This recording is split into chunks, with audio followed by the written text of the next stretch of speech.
ओम शांति। 24 जनवरी 2025 बाबा के महावाक्य। मीठे बच्चे, तुम एक बाप के डायरेक्शन पर चलते चलो तो बाप तुम्हारा रिस्पॉन्सिबल है। बाप का डायरेक्शन है, चलते फिरते मुझे याद करो। प्रश्न, जो अच्छे गुणवान बच्चे हैं उनकी मुख्य निशानियां क्या होंगी? उत्तर, वह कांटों को फूल बनाने की अच्छी सेवा करेंगे। किसी को भी कांटा नहीं लगाएंगे, कभी भी आपस में लड़ेंगे नहीं, किसी को भी दुख नहीं देंगे। दुख देना भी कांटा लगाना है। गीत, यह वक्त जा रहा है। ओम शांति। मीठे मीठे सिकिलधे रूहानी बच्चों ने नंबरवार पुरुषार्थ अनुसार इस गीत का अर्थ समझा। नंबरवार इसलिए कहते हैं क्योंकि कोई तो फर्स्ट ग्रेड में समझते हैं, कोई सेकंड ग्रेड में, कोई थर्ड ग्रेड में। समझ भी हरेक की अपनी अपनी है, निश्चय बुद्धि भी हरेक की अपनी है। बाप तो समझाते रहते हैं, ऐसा ही हमेशा समझो कि शिव बाबा इन द्वारा डायरेक्शन देते हैं। तुम आधा कल्प आसुरी डायरेक्शन पर चलते आए हो। अब ऐसे निश्चय करो कि हम ईश्वरीय डायरेक्शन पर चलते हैं तो बेड़ा पार हो सकता है।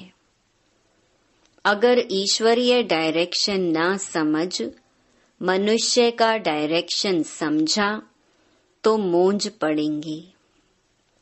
बाप कहते हैं, मेरे डायरेक्शन पर चलने से फिर मैं रिस्पॉन्सिबल हूं ना। इन द्वारा जो कुछ होता है उनकी एक्टिविटी का मैं ही रिस्पॉन्सिबल हूं, उसको हम राइट करेंगे। तुम सिर्फ हमारे डायरेक्शन पर चलो। जो अच्छी रीति याद करेंगे वही डायरेक्शन पर चलेंगे। कदम कदम ईश्वरीय डायरेक्शन समझ चलेंगे तो कभी घाटा नहीं होगा। निश्चय में ही विजय है। बहुत बच्चे इन बातों को समझते नहीं हैं। थोड़ा ज्ञान आने से देह अभिमान आ जाता है। योग बहुत ही कम है। ज्ञान तो है, हिस्ट्री ज्योग्राफी को जानना यह तो सहज है। यहाँ भी मनुष्य कितनी साइंस आदि पढ़ते हैं, यह पढ़ाई तो इजी है, बाकी मेहनत है योग की। कोई कहे बाबा हम योग में बहुत मस्त रहते हैं, बाबा मानेगा नहीं। बाबा हरेक की एक्ट को देखते हैं। बाप को याद करने वाला तो मोस्ट लवली होगा। याद नहीं करते इसलिए ही उल्टा सुल्टा काम होता है। बहुत रात दिन का फर्क है। अभी तुम इस सीढ़ी के चित्र पर भी अच्छी रीति समझा सकते हो। इस समय है कांटों का जंगल, यह बगीचा नहीं है। यह तो क्लियर समझाना चाहिए कि भारत फूलों का बगीचा था। बगीचे में कभी जंगली जानवर रहते हैं क्या? वहां तो देवी देवता रहते हैं। बाप तो है ही हाईएस्ट अथॉरिटी और फिर यह प्रजापिता ब्रह्मा भी हाईएस्ट अथॉरिटी ठहरे। यह दादा है सबसे बड़ी अथॉरिटी। शिव और प्रजापिता ब्रह्मा। आत्माएं हैं शिव बाबा के बच्चे और फिर साकार में हम भाई बहन सब हैं प्रजापिता ब्रह्मा के बच्चे। ये है सबका ग्रेट ग्रेट ग्रैंड फादर। ऐसे हाईएस्ट अथॉरिटी के लिए हमको मकान चाहिए। ऐसे तुम लिखो फिर देखो बुद्धि में कुछ आता है। शिव बाबा और प्रजापिता ब्रह्मा आत्माओं का बाप और सब मनुष्य मात्र का बाप। ये पॉइंट बहुत अच्छी है समझाने की, परंतु बच्चे पूरी रीति समझाते नहीं हैं, भूल जाते हैं। ज्ञान की मगरूरी चढ़ जाती है। जैसे कि बाप दादा पर भी जीत पा लेते हैं। यह दादा कहते हैं मेरी भल ना सुनो, हमेशा समझो शिव बाबा समझाते हैं, उनकी मत पर चलो। डायरेक्ट ईश्वर मत देते हैं कि यह करो, रेस्पॉन्सिबल हम हैं। ईश्वरीय मत पर चलो। यह ईश्वर थोड़े ही है, तुमको ईश्वर से पढ़ना है ना। हमेशा समझो यह डायरेक्शन ईश्वर देते हैं। ये लक्ष्मी नारायण भी भारत के ही मनुष्य थे।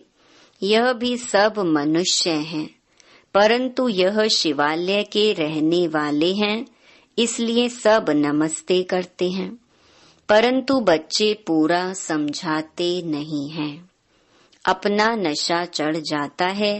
डिफेक्ट तो बहुतों में है ना। जब पूरा योग हो तब विकर्म विनाश हो। विश्व का मालिक बनना कोई मासी का घर थोड़े ही है। बाबा देखते हैं माया एकदम नाक से पकड़कर गटर में गिरा देती है। बाप की याद में तो बड़ी खुशी में प्रफुल्लित रहना चाहिए। सामने एम ऑब्जेक्ट खड़ी है, हम यह लक्ष्मी नारायण बन रहे हैं। भूल जाने से खुशी का पारा नहीं चढ़ता है। कहते हैं हमको निष्ठा में बिठाओ। बाहर में हम याद नहीं कर सकते हैं, याद में नहीं रहते हैं, इसीलिए कभी कभी बाबा भी प्रोग्राम भेज देते हैं, परंतु याद में बैठते थोड़े ही हैं। बुद्धि इधर उधर भटकती रहती है। बाबा अपना मिसाल बताते हैं। नारायण का कितना पक्का भक्त था। जहाँ तहाँ साथ में नारायण का चित्र रहता था, फिर भी पूजा के समय बुद्धि इधर उधर भागती थी। इसमें भी ऐसा होता है। बाप कहते हैं चलते फिरते बाप को याद करो, परंतु कई कहते हैं बहन निष्ठा करावे। निष्ठा का तो कोई अर्थ ही नहीं है। बाबा हमेशा कहते हैं याद में रहो। कई बच्चे निष्ठा में बैठे बैठे ध्यान में चले जाते हैं, न ज्ञान न याद रहती, या तो फिर झुटके खाने लग पड़ते हैं। बहुतों को आदत पड़ गई है। यह तो अल्पकाल की शांति हो गई, गोया बाकी सारा दिन अशांति रहती है। चलते फिरते बाप को याद नहीं करेंगे तो पापों का बोझा कैसे उतरेगा। आधा कल्प का बोझा है, इसमें ही बड़ी मेहनत है। अपने को आत्मा समझो और बाप को याद करो। भल बाबा को बहुत बच्चे लिख भेजते हैं इतना समय याद में रहा, परंतु याद रहती नहीं है। चार्ट को समझते ही नहीं है। बाबा बेहद का बाप है, पतित पावन है, तो खुशी में रहना चाहिए। ऐसे नहीं हम तो शिव बाबा के हैं ना, ऐसे भी बहुत हैं। समझते हैं हम तो बाबा के हैं, लेकिन याद बिल्कुल करते नहीं। अगर याद करते होते तो फिर पहले नंबर में जाना चाहिए। किसको समझाने की भी बड़ी अच्छी बुद्धि चाहिए। हम तो भारत की महिमा करते हैं। नई दुनिया में आदि सनातन देवी देवताओं का राज्य था। अभी है पुरानी दुनिया, आयरन एज। वह सुख धाम, यह दुख धाम। भारत गोल्डन एज था तो इन देवताओं का राज्य था। कहते हैं हम कैसे समझें कि इनका राज्य था।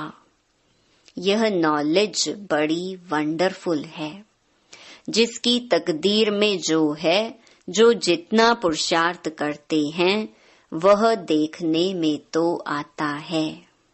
तुम एक्टिविटी से जानते हो, हैं तो कलयुगी भी मनुष्य, तो सतयुगी भी मनुष्य। फिर उन्हों के आगे माथा जाकर क्यों टेकते हो। इन्हों को स्वर्ग का मालिक कहते हैं ना। कोई मरता है तो कहते हैं फलाना स्वर्गवासी हुआ। यह भी नहीं समझते इस समय तो नरकवासी सब हैं। जरूर पुनर्जन्म भी यहाँ ही लेंगे। बाबा हरेक की चलन से देखते रहते हैं। बाबा को कितना साधारण रीति से किस किस से बात करनी पड़ती है, संभालना पड़ता है। बाप कितना क्लियर कर समझाते हैं। समझते भी हैं तो बात बड़ी ठीक है, फिर भी क्यों बड़े बड़े कांटे बन जाते हैं।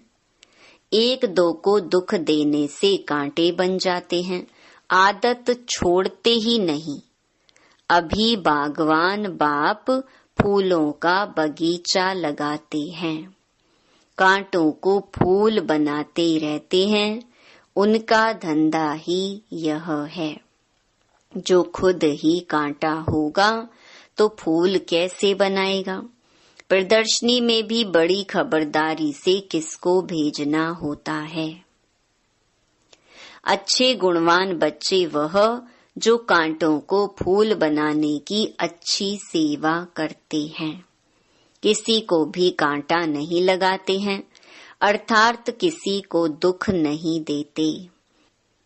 कभी भी आपस में लड़ते नहीं हैं। तुम बच्चे बहुत एक्यूरेट समझाते हो, इसमें किसी की इंसल्ट की तो बात ही नहीं। अभी शिव जयंती भी आती है। तुम प्रदर्शनी जास्ती करते रहो। छोटी छोटी प्रदर्शनी पर भी समझा सकते हो। 1 सेकंड में स्वर्गवासी बनो अथवा पतित भ्रष्टाचारी से पावन श्रेष्ठाचारी बनो। 1 सेकंड में जीवन मुक्ति प्राप्त करो। जीवन मुक्ति का भी अर्थ समझते नहीं हैं। तुम भी अभी समझते हो, बाप द्वारा सबको मुक्ति जीवन मुक्ति मिलती है, परंतु ड्रामा को भी जानना है। सब धर्म स्वर्ग में नहीं आएंगे, वह फिर अपने अपने सेक्शन में चले जाएंगे, फिर अपने अपने समय पर आकर स्थापना करेंगे। झाड़ में कितना क्लियर है। एक सद्गुरु के सिवाय सद्गति दाता और कोई हो नहीं सकता। बाकी भक्ति सिखलाने वाले तो ढेर गुरु हैं। सद्गति के लिए मनुष्य गुरु हो नहीं सकता, परंतु समझाने का भी अक्ल चाहिए। इसमें बुद्धि से काम लेना होता है। ड्रामा का कैसा वंडरफुल खेल है। तुम्हारे में भी बहुत थोड़े हैं जो इस नशे में रहते हैं। अच्छा, मीठे मीठे सिकिलधे बच्चों प्रति माता पिता बाप दादा का याद प्यार और गुड मॉर्निंग। रूहानी बाप की रूहानी बच्चों को नमस्ते। रात्रि क्लास 18 मार्च 1968। तुमको वास्तव में शास्त्रों पर वाद विवाद करने की कोई दरकार नहीं है। मूल बात है ही याद की और सृष्टि के आदि मध्य अंत को समझना है। चक्रवर्ती राजा बनना है, इस चक्र को ही सिर्फ समझना है। इनका ही गायन है सेकंड में जीवन मुक्ति। तुम बच्चों को वंडर लगता होगा, आधा कल्प भक्ति चलती है, ज्ञान रिंचक नहीं। ज्ञान है ही बाप के पास, बाप द्वारा ही जानना है। यह बाप कितना अनकॉमन है, इसीलिए कोटों में कोई निकलते हैं। वह टीचर्स ऐसे थोड़े ही कहेंगे। यह तो कहते हैं मैं ही बाप टीचर गुरु हूँ, तो मनुष्य सुनकर वंडर खाएंगे। भारत को मदर कंट्री कहते हैं क्योंकि अम्बा का नाम बहुत बाला है। अम्बा के मेले भी बहुत लगते हैं। अम्बा मीठा अक्षर है। छोटे बच्चे भी माँ को प्यार करते हैं ना, क्योंकि माँ खिलाती पिलाती संभालती है। अब अम्बा का बाबा भी चाहिए ना। यह तो बच्ची है एडॉप्टेड, पति तो है नहीं। यह नई बात है ना। प्रजापिता ब्रह्मा तो जरूर एडॉप्ट करते होंगे। ये सभी बातें बाप ही आकर तुम बच्चों को समझाते हैं।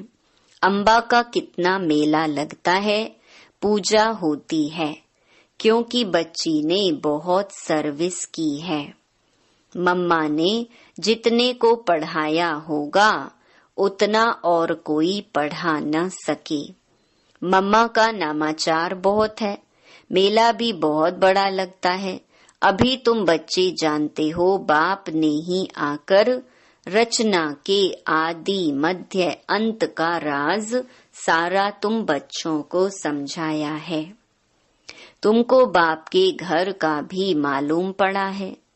बाप से भी लव है तो घर से भी लव है। ये ज्ञान तुमको अभी मिलता है। इस पढ़ाई से कितनी कमाई होती है, तो खुशी होनी चाहिए ना। और तुम हो बिल्कुल साधारण, दुनिया को पता नहीं है। बाप आकर यह नॉलेज सुनाते हैं। बाप ही आकर सभी नई नई बातें बच्चों को सुनाते हैं। नई दुनिया बनती है बेहद की पढ़ाई से। पुरानी दुनिया से वैराग्य आ जाता है। तुम बच्चों के अंदर में ज्ञान की खुशी रहती है। बाप को और घर को याद करना है। घर तो सभी को जाना ही है। बाप तो सभी को कहेंगे ना, बच्चों हम तुमको मुक्ति जीवन मुक्ति का वर्षा देने आया हूँ। फिर भूल क्यों जाते हो, मैं तुम्हारा बेहद का बाप हूँ। राजयोग सिखलाने आया हूँ। तो क्या तुम श्रीमत पर नहीं चलेंगे? फिर तो बहुत घाटा पड़ जाएगा। यह है बेहद का घाटा। बाप का हाथ छोड़ा तो कमाई में घाटा पड़ जाएगा। अच्छा, गुड नाइट, ओम शांति। धारणा के लिए मुख्य सार। पहला, एक बाप की याद से मोस्ट लवली बनना है। चलते फिरते कर्म करते याद में रहने की प्रैक्टिस करनी है। बाप की याद और खुशी में प्रफुल्लित रहना है। दूसरा, कदम कदम ईश्वरीय डायरेक्शन पर चल हर कार्य करना है। अपनी मगरूरी देह अभिमान का नशा नहीं दिखाना है। कोई भी उल्टा सुल्टा काम नहीं करना है। मूंझना नहीं है। वरदान, साधारण कर्म करते भी ऊंची स्थिति में स्थित रहने वाले सदा डबल लाइट भव। जैसे बाप साधारण तन लेते हैं, जैसे आप बोलते हो वैसे ही बोलते हैं, वैसे ही चलते हैं, तो कर्म भल साधारण है लेकिन स्थिति ऊंची रहती है। ऐसे आप बच्चों की भी स्थिति सदा ऊंची हो। डबल लाइट बन ऊंची स्थिति में स्थित हो, कोई भी साधारण कर्म करो। सदैव यही स्मृति में रहे कि अवतरित होकर अवतार बन करके श्रेष्ठ कर्म करने के लिए आई हैं, तो साधारण कर्म अलौकिक कर्म में बदल जाएंगे। स्लोगन: आत्मिक दृष्टि वृत्ति का अभ्यास करने वाले पवित्रता को सहज धारण कर सकते हैं। अपनी शक्तिशाली मनसा द्वारा सकाश देने की सेवा करो। जितना स्वयं को मनसा सेवा में बिजी रखेंगे, उतना सहज माया जीत बन जाएंगे। सिर्फ स्वयं के प्रति भावुक नहीं बनो, लेकिन औरों को भी शुभ भावना और शुभ कामना द्वारा परिवर्तित करने की सेवा करो। भावना और ज्ञान, स्नेह और योग दोनों का बैलेंस हो। कल्याणकारी तो बने हो, अब बेहद विश्व कल्याणकारी बनो। अच्छा, ओम शांति।